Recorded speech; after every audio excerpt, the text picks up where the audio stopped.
আজকে আমরা শিখবো যে আসলে অনুপাতটা কি। ত্রিকোণমিতির যে বিষয়টা, সেখানে ত্রিকোণমিতির অধ্যায়টার আরেকটা নাম বলা হয় ত্রিকোণমিতিক অনুপাত। যেহেতু এই অধ্যায়টার নাম হচ্ছে ত্রিকোণমিতিক অনুপাত, যেটাকে আমরা ত্রিকোণমিতি বলতেছি, এটা আসলে ত্রিকোণমিতিক অনুপাত। তাই আমাদের জানতে হবে অনুপাতটা কি, আর ত্রিকোণমিতিক অনুপাত এই শব্দটা বা কেন ব্যবহার করা হচ্ছে। আজকে আমরা এই বিষয়টা বোঝার চেষ্টা করব। এখন আমরা দেখি অনুপাত কি। আমরা এখন দেখব অনুপাত। অনুপাতটা আসলে কি। এখন অনুপাত হচ্ছে তুলনা। অনুপাত কি? তুলনা বা তুলনা করা। অনুপাত মানে তুলনা করা বোঝায়। তারপরে এখন কথা হচ্ছে এই তুলনাটা কিভাবে করা হয়। তুলনা তো নানান ভাবে করা যেতে পারে, যোগ করে, বিয়োগ করে, ভাগ করে, না গুণ করে। যে গাণিতিক যে প্রক্রিয়া আছে চারটি, এই চারটির মধ্যে কোন ধারণাটা ব্যবহার করে এই তুলনাটা করা হয়। আচ্ছা, এখন আমরা একটা বিষয়টা একটা উদাহরণের সাহায্যে বোঝার চেষ্টা করি। এখন কেউ যদি বলে যে 4 2-এর কত গুণ, ব্যাপারটা কি? 4 2-এর কত গুণ বলতেই পারে 4 2-এর কত গুণ। আমরা এটা কিন্তু একটা তুলনা করা হলো, 2-এর সাথে 4-এর তুলনা। 4 2-এর কত গুণ, আর কার কে গুণ? 2-এর কত গুণ হচ্ছে 4। তাহলে আমরা তুলনা করতেছি কার সাথে? 2-এর সাথে। 2-এর কত গুণ, তাহলে আমরা তুলনা করতেছি হচ্ছে 2-এর সাথে। তাহলে হচ্ছে 4 2-এর কত গুণ।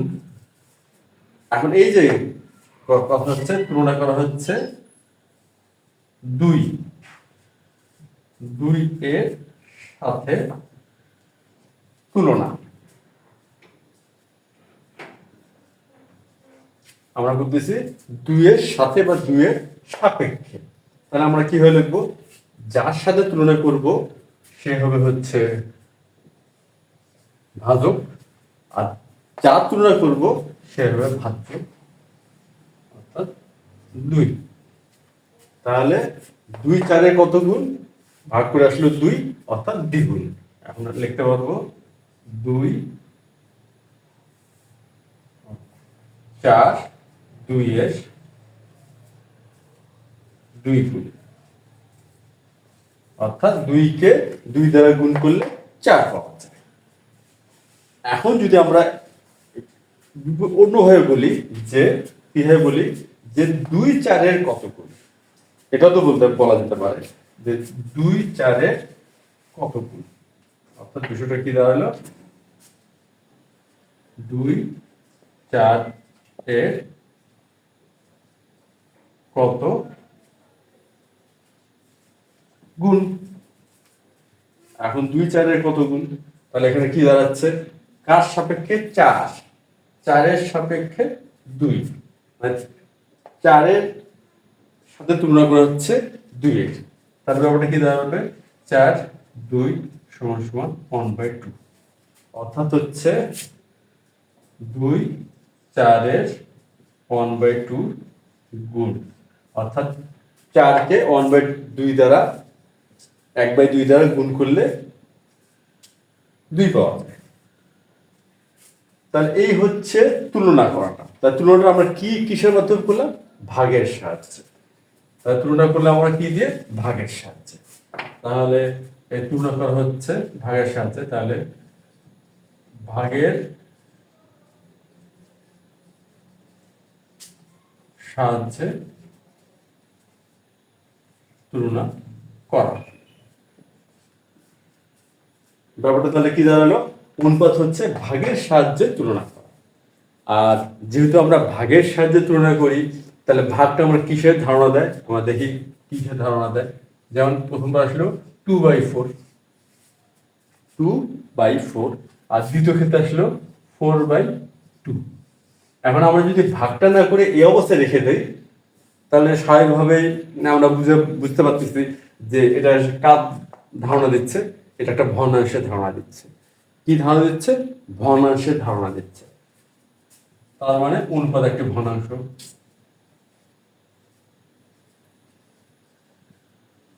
অনুপাত একটি ভগ্নাংশ। অনুপাত হচ্ছে একটি ভগ্নাংশ যার হরের সাপেক্ষে লবের তুলনা করা হয়। হরের সাপেক্ষে লবের ভগ্নাংশ যেখানে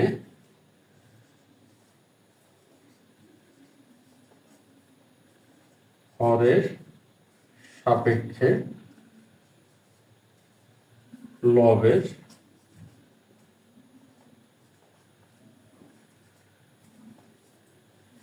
তুলনা বুঝায়। অর্থাৎ আমাদের 4, তাহলে কোনো একটা বিষয় কিছু আছে যেটাকে আমরা 5 ভাগ করছি, তার 4 ভাগ, 5 ভাগের 4 ভাগ। অর্থাৎ বিষয়টা হচ্ছে এমন, এটাকে যদি আমরা 1 2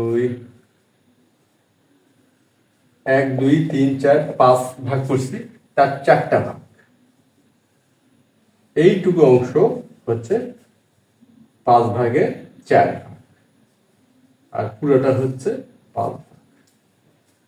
তাহলে আমরা কার সাথে তুলনা করলাম? হরের সাথে। কার? লবে। যে কোনো একটা কিছু আছে, বা বস্তু হোক বা কিছু একটা হোক আছে, যেটাকে আমরা 5 ভাগ করে 4 ভাগ। তাহলে এখন কি দাঁড়ালো? অনুপাত একটি ভগ্নাংশ যেখানে হরের সাপেক্ষে লবের তুলনা বোঝায়। তাহলে অনুপাত কি দাঁড়ালো? তুলনা করা হচ্ছে ভাগের সাহায্যে তুলনা করা। আর ভাগের সাহায্যে তুলনা করা, ভাগ মানে হচ্ছে ভগ্নাংশের ধারণা। আর সেটা হচ্ছে ভগ্নাংশ যেখানে হরের সাপেক্ষে লবের তুলনা বোঝায়। এই হচ্ছে অনুপাতের একটা ধারণা। এখন কথা হচ্ছে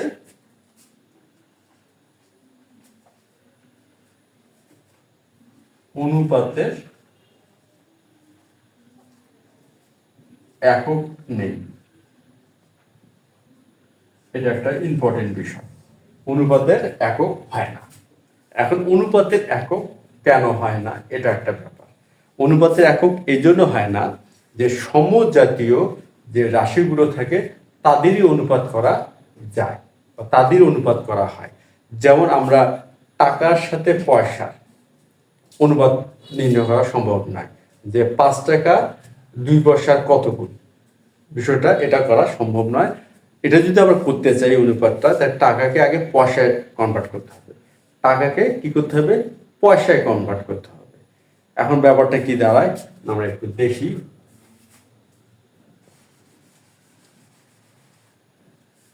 আমরা বিষয়টা দৈর্ঘ্যের সাথে কম্পেয়ার করি। অর্থাৎ আমরা যে কিছু আগে করলাম 4 এবং 2, এখন আমরা যদি 2 মিটার 4 মিটারের কত গুণ, আমরা এটা বের করার চেষ্টা করি। 2 মিটার 4 মিটারের কত গুণ। তাহলে ব্যাপারটা কি দাঁড়ালো? 4 মিটারের সাপেক্ষে 2 মিটারের তুলনা। তা সুতরাং 2 মিটার ভাগ 4 মিটার, এখানে কি দাঁড়াচ্ছে? এখানে দাঁড়াচ্ছে 1/2। আর আমরা জানি যে যার কোনো পাওয়ার নেই তার পাওয়ার থাকে 1, আর ভাগের ক্ষেত্রে পাওয়ার দুটো বিয়োগ হয়। সুতরাং m1 - 1 1/2 m 0 1/2 এটা কি আসলো? 2 মিটার 4 মিটার কত গুণ? হাফ। যেহেতু সমজাতীয় দুটোই, অর্থাৎ দুটোই মিটার, সুতরাং মিটার মিটার ভাগ হয়ে 1 হয়ে গেল, হাফ গুণ। আর এখানে যদি আমরা সেন্টিমিটার মিটার থাকতো, যে 2 সেন্টিমিটার আর 4 মিটার, 2 সেন্টিমিটার 4 মিটার, তাহলে সেক্ষেত্রে আমরা কি করে নিতাম? আমরা দেখি 2 সেন্টিমিটার 4 মিটার। আমরা 4 মিটারকে সেন্টিমিটার করে নেব। 2 সেন্টিমিটার 4 গুণন 100, আমরা জানি 1 মিটার সমান 100 সেন্টিমিটার। তাহলে এটা কি দাঁড়াচ্ছে, সেন্টিমিটার সেন্টিমিটার 1 হয়ে যাবে, আর এটা 2, এটা 400, তাহলে 1/200, অর্থাৎ 2 সেন্টিমিটার 4 মিটারের 1/200 গুণ। এই হচ্ছে অনুপাতের ব্যাপার। তাহলে অনুপাতে একক নাই কেন? যেহেতু আমরা সমজাতীয় দুইটি রাশির অনুপাত নির্ণয় করি, সেই হেতু অনুপাতের একক হয় না। এ হচ্ছে অনুপাতের একদম বেস বা প্রাথমিক ধারণা, যেটা আমাদের জানতে হবে।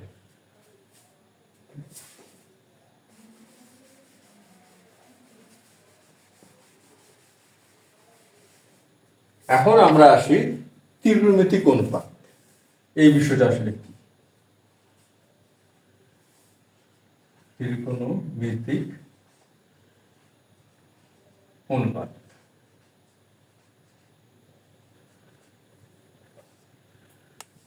ত্রিকোণমিতিক অনুপাত হচ্ছে একটা ত্রিভুজের কোণ হচ্ছে কয়টা?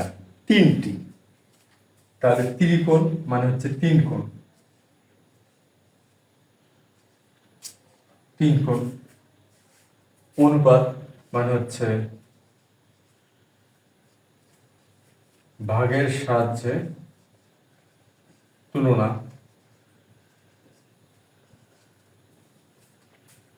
এটা হচ্ছে ভাগের সাহায্যে তুলনা, বা আমরা যে এখন ব্যাপারটা এভাবে নির্ণয় বোঝার চেষ্টা করি, অনুপাত একটি মান যেটা আমরা ভাগের সাহায্যে নির্ণয় করি। এখন আমরা একটু অন্যভাবে লিখি। এটি এমন একটি মান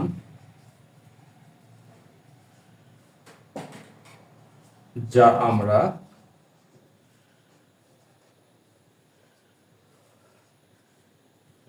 ভাগের সাহায্যে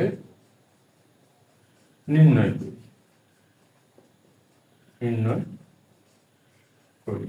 এটি মানে কি? অনুপাত। আচ্ছা, এটা আমরা মিশাতে অনুপাত লিখি। অনুপাত এমন একটি মান।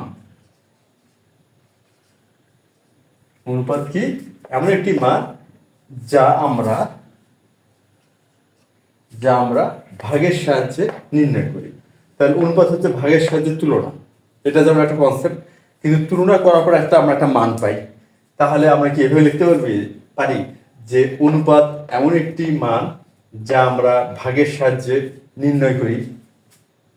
এখন হচ্ছে 3 কোণ বা 3 কোণ মিতি মানে তো বুঝি আমরা পরিমাপ। তাহলে 3 কোণের পরিমাপ আমরা কি করতেছি? অনুপাতের সাহায্যে নির্ণয় করতেছি। এখন এখানে একটা বিষয় আছে যে 3 কোণের যে পরিমাপটা আমরা অনুপাতের সাহায্যে নির্ণয় করতেছি, সেই অনুপাতটা কাদের? আমরা কিছুক্ষণ আগে যেটা দেখছি 2 এবং 4-এর অনুপাত বের করছি, 2 মিটার আর 4 মিটারের অনুপাত বের করছি। তা এইখানে যে অনুপাত এমন একটা মান যা আমরা ভাগের সাহায্যে নির্ণয় করতেছি, এখানে অনুপাতটা কাদের? এই অনুপাতটা হচ্ছে ত্রিভুজের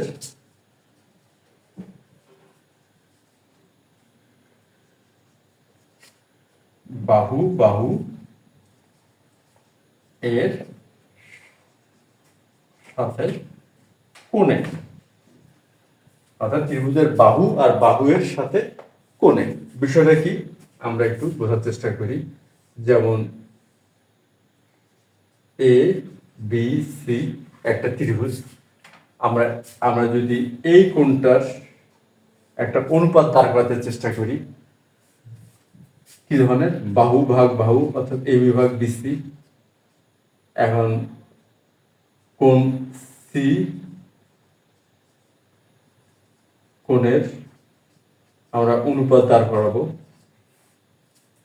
এখন এই কোণের একটা অনুপাত আমরা ধরে নিব, যার মানটা হচ্ছে এ বিভাগ বিসি, অর্থাৎ এই দুটো বাহুকে ভাগ করলে পাওয়া যাবে।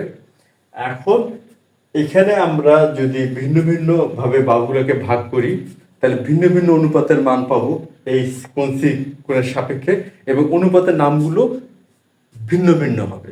মানে অনুপাতগুলোকে আমরা কি ভিন্ন ভিন্ন নামে চিহ্নিত করি। আচ্ছা, করলে আমরা বিভিন্ন অনুপাতগুলো মানগুলো পাবো, সেই অনুপাতগুলোই আসলে ত্রিকোণমিতিক অনুপাত। আর ত্রিকোণমিতিক অনুপাতগুলো কি, যেমন এই যে এবি ভাগ বিসি, অর্থাৎ এবি কে বিসি দিয়ে ভাগ করলে আমরা সি কোণের একটা ত্রিকোণমিতিক অনুপাত পাবো। তারপরে হচ্ছে বিসি ভাগ এবি, যদি এটা করি তাই সেই ক্ষেত্রে আমরা সি কোণের অপর একটি ত্রিকোণমিতিক অনুপাত পাবো।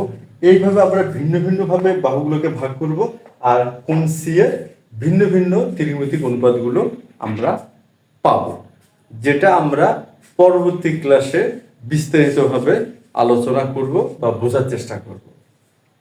এই গেল আজকে আমাদের যে আলোচনা, যে অনুপাত কি এবং এই অনুপাতের ধারণাটা কিভাবে ত্রিকোণমিতিক অনুপাতে ব্যবহার করে ত্রিকোণমিতিক অনুপাত আমরা দাঁড় করাচ্ছি তার সারসংক্ষেপ আলোচনা। আর এটার যে অনুপাতের ভিন্ন ভিন্ন যে ধারণাগুলো সেটা এবং কিভাবে ধারণাগুলো দাঁড় করা হচ্ছে এই বিষয়টা আমরা পরবর্তী ক্লাসে আলোচনা করব। তো আজ এ পর্যন্তই, ধন্যবাদ।